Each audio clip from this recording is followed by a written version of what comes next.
सृष्टि बचपन से ही दिखने में सुंदर नहीं थी, लेकिन अमीर बाप की बेटी सृष्टि पर उसकी माँ जान छिड़कती। मेरी बेटी कितनी प्यारी है। भगवान सबको सृष्टि जैसी बेटी दे। सृष्टि धीरे धीरे बड़ी होती है। एक दिन सृष्टि की सहेली कहती है, तू दिखने में कितनी अजीब सी है, लेकिन मैं जानती हूँ हम सब में सबसे अच्छी शादी तो तेरी ही होगी। तेरे पापा अमीर जो है। और बता नहीं सकते यार, दहेज तो हर कोई देता है, ये क्या ज्यादा ले जाएगी अपने पति के लिए? अरे बड़े शहर में कोठी है इसके पापा की। अरे पापा की है ना, कौन सी इसकी है? इसकी होती तब तो कोई भी लड़का इससे शादी कर लेता।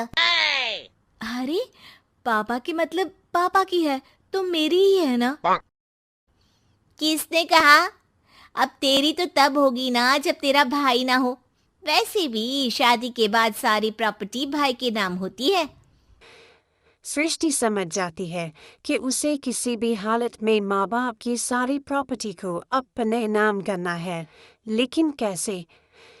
एक दिन सृष्टि का भाई शीनू कहता है, बहन क्या कर रही है? तुझसे एक बात करनी है। अरे हाँ हाँ करना, मैं तो तेरी बहन हूँ।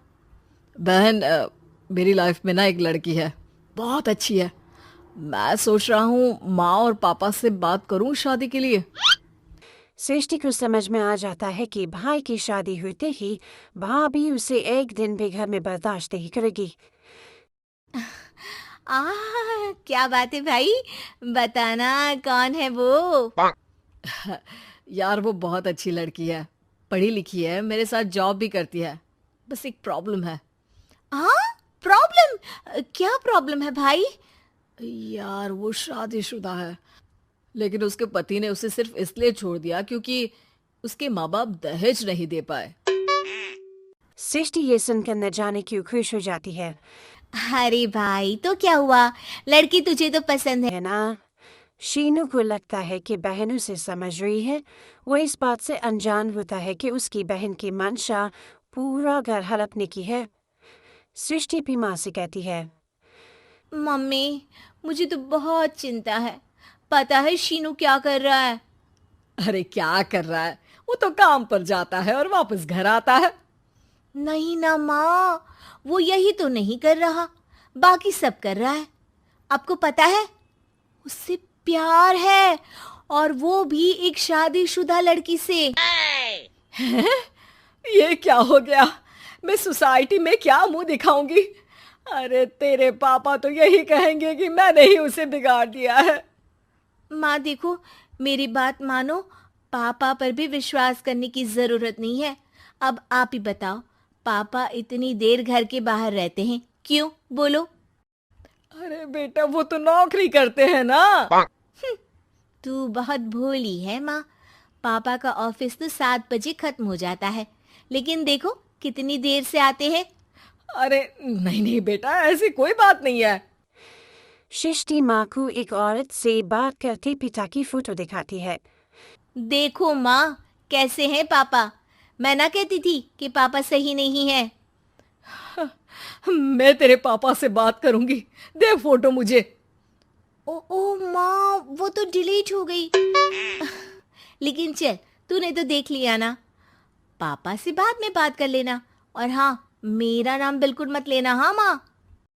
अब क्या था, सृष्टि के माँ और पिता के बीच झगड़ा होना शुरू हो जाता है। सृष्टि के मन में क्या चल रहा था कोई नहीं जानता था। एक दिन माँ, सृष्टि के लिए एक लड़का देखा है, वो लोग शाम को उसे देखने आने वाले हैं। और हाँ माँ, एक खुशखबरी, मैं और पापा मिलकर एक नया बिजनेस ट्राई कर रहे हैं। शाम को लड़का आता है, सांवले रंग का। सृष्टि को तो बिल्कुल भी पसंद नहीं आता। लड़के की माँ कहती है, लड़की का चेहरा तो कोई खास नहीं, लेकिन अगर मेरे बेटे को आप लोग सेटल कर दें तो मैं उसकी शादी आपकी बेटी से करवा दूं।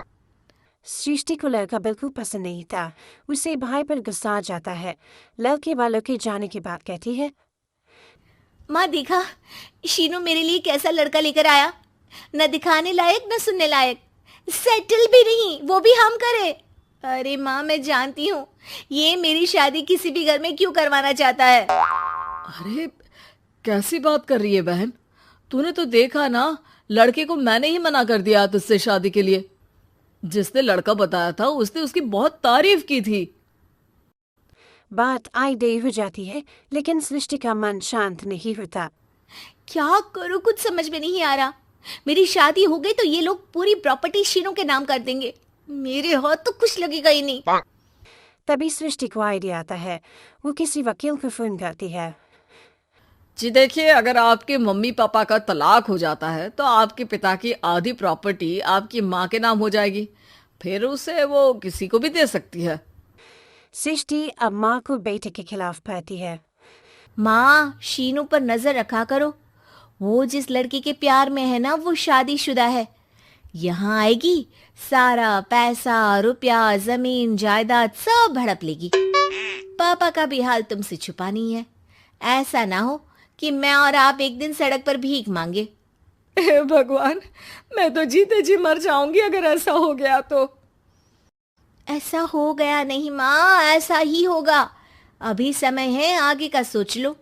मैं तो कहती हूँ पापा से आधी प्रॉपर्टी लेकर अलग हो जाओ। पापा की आधी प्रॉपर्टी भी हम लोगों को अगर मिल जाती है ना, तो अगले 7 जन्म सफल समझो।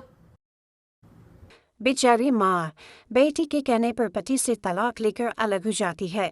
सृष्टि अब पैसों से गाड़ी और अपने दूसरे महंगे शौक पूरे करने लगी। उसके दोस्त भी उसके पैसे इस्तेमाल करते। सृष्टि, कल तुम कहाँ थी? मैं सारा दिन घर पर अकेली थी। तो मैं क्या करूं? मैंने ठेका तो नहीं लिया है ना तुम्हें संभालने का। माँ को सृष्टि से ये उम्मीद नहीं थी। वो बैठकर रोने लगती है। वहीं उसका पति यानी कि सृष्टि के पिता आ जाते हैं। मैं जानता था कि तुम्हारा यही हाल होगा, तो आपने मुझे रोका क्यों नहीं? मैं रोकता तो तुम रुकती क्या? सृष्टि के कहने पर तुमने मुझ पर अपने बेटे पर शक किया, लेकिन तुम ये भूल गई कि कैसे हम दोनों ने मिलकर जीवन में इतना सब खड़ा किया। माँ पति के गले लग जाती है। मुझे माफ कर दीजिए, मैंने आपकी कमाई का एक बड़ा हिस्सा गवा दिया। कोई बात नहीं, तुम साथ हो तो मैं ऐसी 7 प्रॉपर्टी खड़ी कर दूंगा। तभी वहाँ सृष्टि आ जाती है रोते हुए। माँ, मयंक ने मुझे छोड़ दिया। वो बोल रहा था जब तक मेरे पास पैसे थे तब तक ही वो मेरे साथ था। पापा, माँ, मुझे माफ कर दीजिए।